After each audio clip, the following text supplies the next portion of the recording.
Hey, Precalc, this is going to be our first of 3 lessons on our next type of conic section, which is a parabola.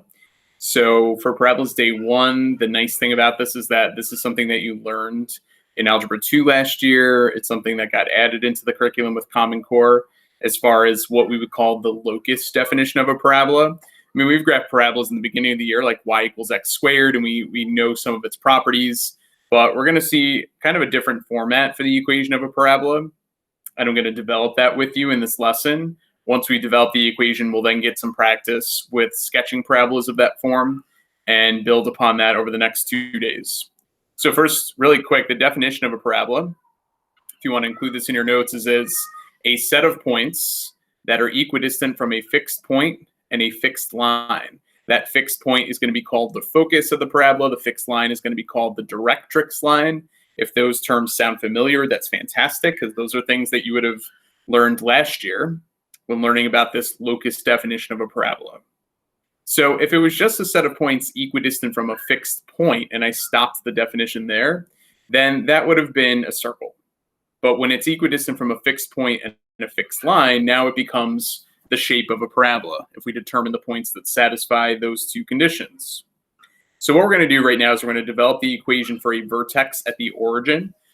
We'll definitely extend that over the next few days into having a vertex somewhere else. Okay. So what I'm going to do is I'm going to have you refer to this diagram right here. And it's up to you if you're taking good notes today, you might want that diagram in your notes. So just to kind of point out a few quick things, we have the vertex at the origin here. I've picked a certain distance. I called it A above the vertex. By the way, don't mind my screaming children in the background. You should be used to that in some of the videos by now. But I've called that distance A above the vertex. So therefore, that point, the focus, would have the coordinate 0, A. And if I go that same distance A below the vertex, we get a horizontal line called the directrix. That would then have the equation y equals negative A. Okay. Just to establish that focus and directrix from the definition. According to the definition, if I pick any point on the parabola, the distance to the focus and the distance to the directrix should be the same. So I've called those in my diagram D1 and D2. So from this random point xy, what I'm going to do is I'm going to find the distance to the focus, the point 0a. I'm going to find the distance to this point where I hit the directrix, which would be the point x, negative a. Right, shares the same x value as this point. The y value on the line is negative a. So I'm going to set distance 1 equal to distance 2. And then I'm going to use the distance formula, which whether or not you remember that, it's from the good old days of geometry. It would be the square root of the change in x squared plus the change in y squared. That's going to look like this. It looks a little scary and intimidating at first, but this will actually simplify pretty nicely in the end. This is just going to be an x squared in here, plus y minus a squared. This x minus x is 0. So underneath here, you just really have y plus a squared. And to get rid of those radicals over the top, just square both sides. So you'll see that those radicals kind of dropped out in the next step. And if you expand these binomials, y minus a squared and y plus a squared, you're going to get the following. And you'll notice I have a few things crossed off here because things that are in common on both sides would cancel out, the y squareds, the a squareds. The only thing that doesn't cancel out is you have a negative 2ay on this side and a positive 2ay on that side.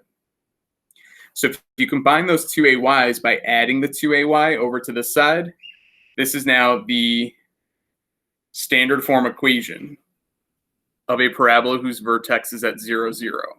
So we get x squared equals 4ay. And this value of a is going to be pretty important to us because that value is going to help us determine many of the points on the parabola. So a is going to get me up to the focus. A would get me, in this case, down to the directrix line. There's even a connection with if you, from the focus, go out horizontally to the left and right, the endpoints of where that hits the parabola, those have special names as well, which we'll get into in just a moment here. And that distance is going to be a length of 2a. Let me move this up a little bit here. Okay. So this will be true for every parabola, that the segment that goes through the focus and is parallel to the directrix line. Okay, that total length there from one end to the other end of the segment is a length of 4a. which means from the focus, you go right 2A and left 2A. And those points are pretty important for the accuracy in determining how wide or narrow your parabola is going to be opening. Couple quick facts. If A is positive, then the parabola is going to be concave up, just like this one is. There will be some equations where the value of A in here is negative. And it won't be too much of a surprise that that parabola is going to be opening down, and we say that that's concave down. We already talked about this fact that A is the distance from vertex to focus.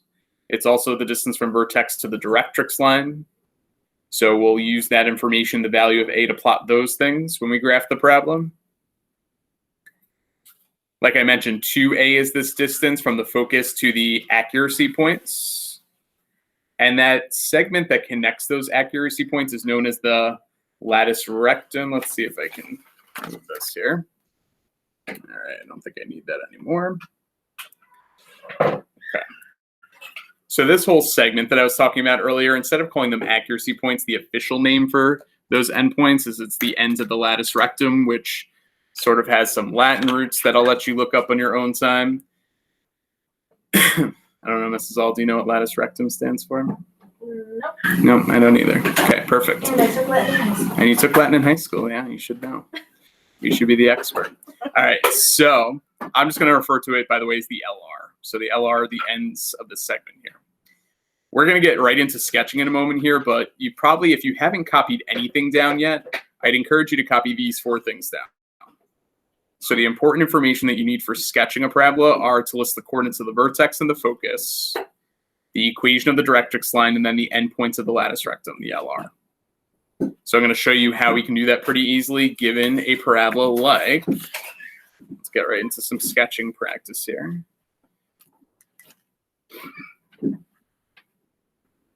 Should probably have some graph paper for this, but I'll get some over the next few days for this conic sections unit because a lot of what we do with conics will involve sketching. So if you had graph paper at home, great. If not, loose leaf paper is totally fine too. All right, so if I want to sketch x squared minus 8y equals 0, I kind of want to get it into the form that I just showed you, which is x squared equals 4ay. So I'm just going to add the 8y to the other side. And now it's looks just like this form. So it won't be very exciting to talk about the vertex coordinate today because it will always be 0, 0. But in tomorrow's lesson, you'll see how we're going to shift this somewhere else other than the origin. All right, so what I know is that this value that's the coefficient of y, according to the standard form, that's what 4a is equal to. So if 4a is equal to 8, that tells me that a is 2. Since a is a positive number, I know that this graph is concave up. It's going to be shaped like a cup there. And if you want from here, you could even actually use that information to start making a sketch. So I'm going to plot my vertex at the origin. And it's sort of up to you what you want to define as your scaling here if you don't have graph paper. But since this is opening up, if I go up 2 units, we can label that point as F. There's your focus right there, given that this is the vertex. So if you want to even include that, the focus right now has the coordinate 0, 2. And if you go down 2 units, this horizontal line right here, I'm going to label with capital D for the directrix line. Since the directrix is an equation of a line, please make sure you write y equals, in this case, horizontal line that goes through -2. All right, if we go through our list, I needed the vertex, the focus, the directrix, and then finally the last thing is the endpoints of the LR. So if you look back at the diagram that I showed you a moment ago, the latus rectum, oh boy, something's happening in the other room, guys. Let's hope that everybody's alive when I go and check in on that in a few minutes. Okay. All right. So I showed you that the distance from the focus to either end of the LR is going to be a length of 2a. So if the value of a is 2, if I double that and go 1, 2, 3, 4 to the right and go 4 to the left, the ends of the LR have the coordinates -4, 2 and +4, 2. So actually, I can list those down here. And if I connect those to the vertex, that's a pretty accurate sketch of what that parabola would look like. even though the ends of the LR are what the important part is here, what I'll actually connect that to is that the LR has a total length of 8. It's the value of whatever 4A is, according to how I defined it. So if I know that the total length is 8, cut that in half and go 4 to the right and go 4 to the left to get that total distance of 8 across. Okay, let's try another one. If I gave you the equation x squared equals negative 10y, this again automatically has a vertex at the origin for today. The number 4a in this case is going to get set equal to negative 10. So the value of a is negative 10 fourths, which is the same thing as negative 5 halves, which even though I tend to prefer fractions, I am going to use a decimal here. I'm going to call it negative 2.5. It's probably a little bit easier to plot decimal values than fractional values at times. So if a is negative 2.5, I'll use that to get to some of the key locations. But I'm hoping that you're thinking about the fact that this one should be concave down since a is a negative number. Okay.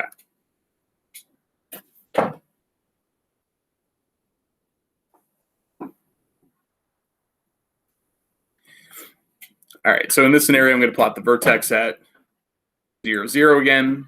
I'm going to go down whatever 2.5 units is. I'll pick this point and call it 2.5 units down for the focus.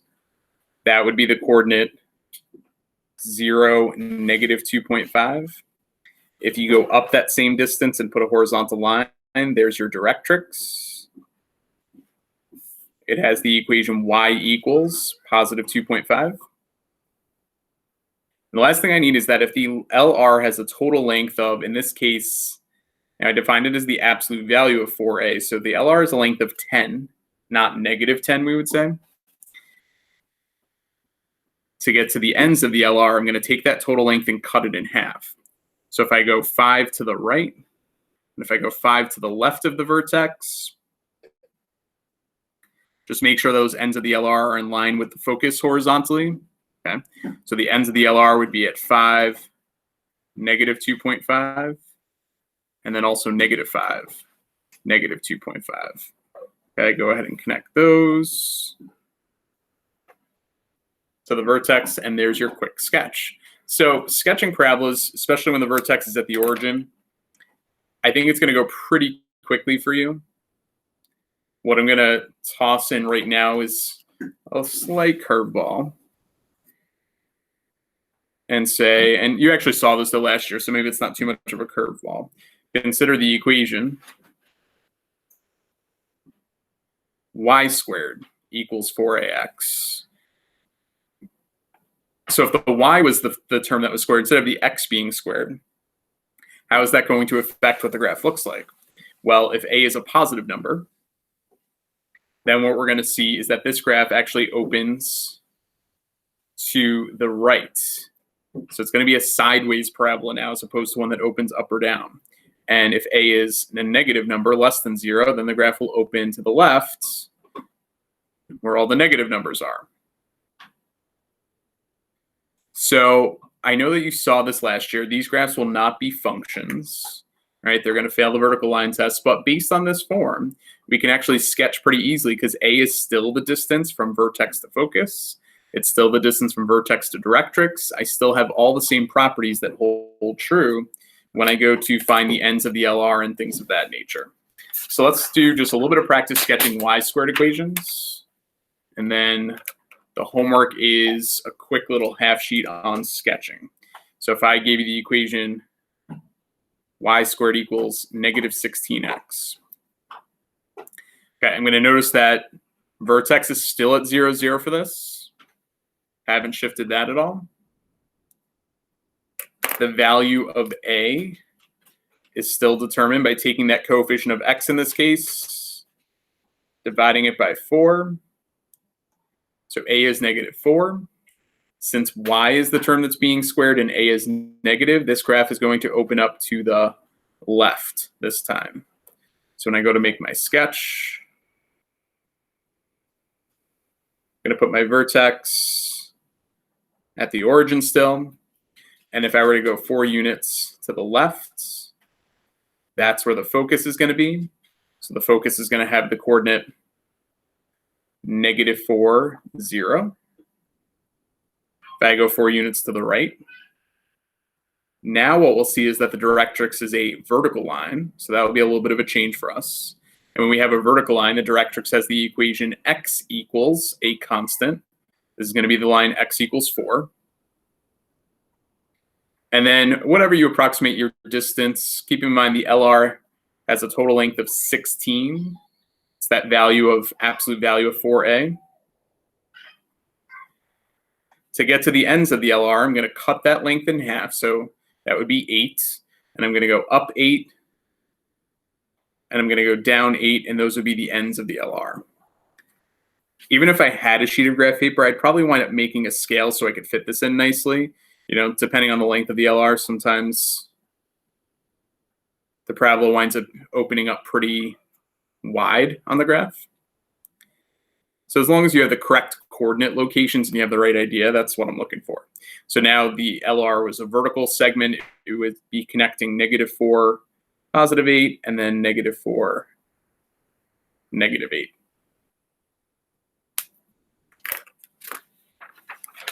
If you think you're pretty good with the sketching idea, let's just do one more. And actually, why don't you hit pause and try this one on your own? Y squared equals 12x. Pretty short lesson, I hope, for today. So if you hit pause and you're about to hit play again, here we go. Vertex is at 0, 0. The value of a is 3. Since it's a +3, it's going to open up to the right. Okay, y is squared, a is positive, opens up to the right. In a moment, I'll just focus on directrix. Even for me, to be honest, I kind of like graphing it and then going back and listing the critical info. Should be easy enough in this case to do it without, but sometimes it's nice to do it on the graph first. So there's the vertex. If I go 3 to the right, here's the focus. So that's at 3, 0.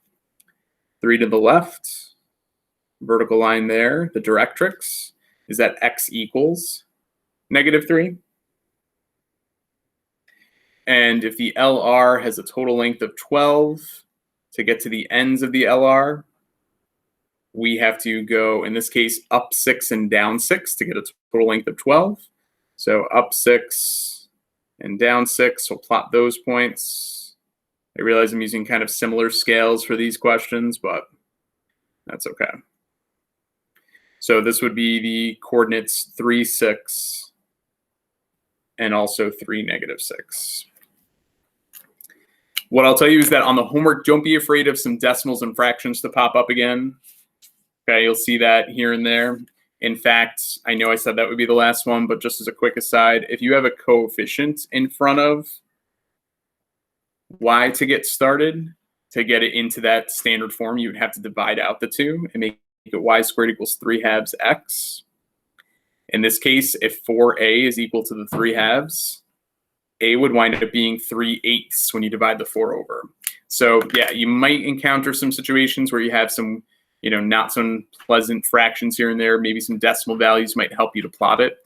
But other than that, getting to all the key locations, focus, directrix, ends of the LR, hopefully that all makes sense in our examples that we sketched today. All right, let me know if you have any questions. You'll see some more parabolas with a vertex not at the origin coming your way in the next lesson. And then beyond that, the last thing I'll say is that your first test in conics will include both circles and parabolas together. All right, let me know if you have any questions.